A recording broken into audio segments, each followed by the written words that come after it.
as the most recent mass shootings in Nashville and Louisville prompt protest and public mourning. The NRA is holding its annual convention.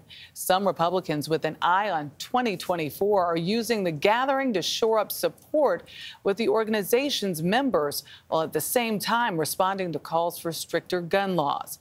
CBS News chief election and campaign correspondent Robert Costa spoke with some of the presidential hopefuls, NRA members, and protesters at the convention in Indianapolis.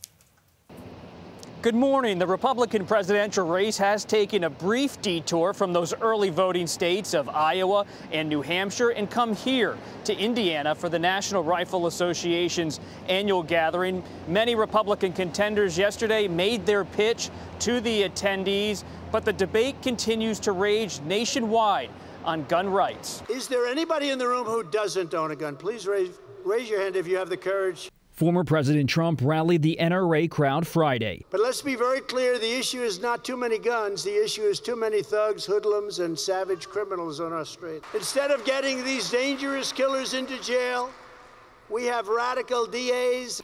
But he wasn't the only one, with other possible 2024 rivals on stage too, including former Vice President Mike Pence. Big media, big government, even big business have locked arms to advance a pernicious radical left agenda, trampling on free enterprise, the freedom of speech, the freedom of religion, and the right to keep and bear arms.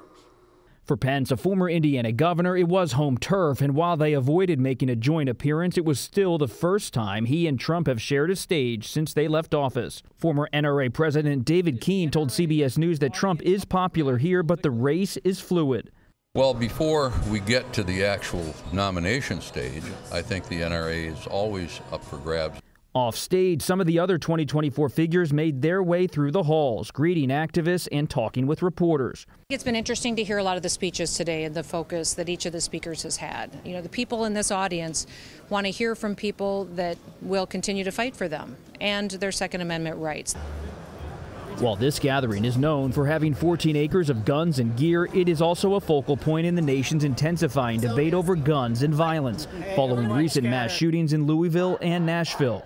We're doing something wrong in this country. We need to do something about these guns. Some Indiana teachers this week pleaded with state lawmakers to bolster gun laws. There's nothing more chilling than talking to your 5-year-old who's in kindergarten and hearing them talk about how they have to hide in a dark bathroom so bad guys don't hear them. Inside the convention hall, attendees were unswayed. I don't think it's necessarily a gun problem. It's a mental health problem is what it is. And the debate over gun rights will shift now to Nashville, Tennessee, where the Republican National Committee is meeting today and having a fundraising event. All as the debate in Tennessee continues over gun rights following the expulsion of 2 black Democratic lawmakers who had been protesting in the wake of the Nashville shooting. For CBS Saturday Morning, Robert Costa, Indianapolis.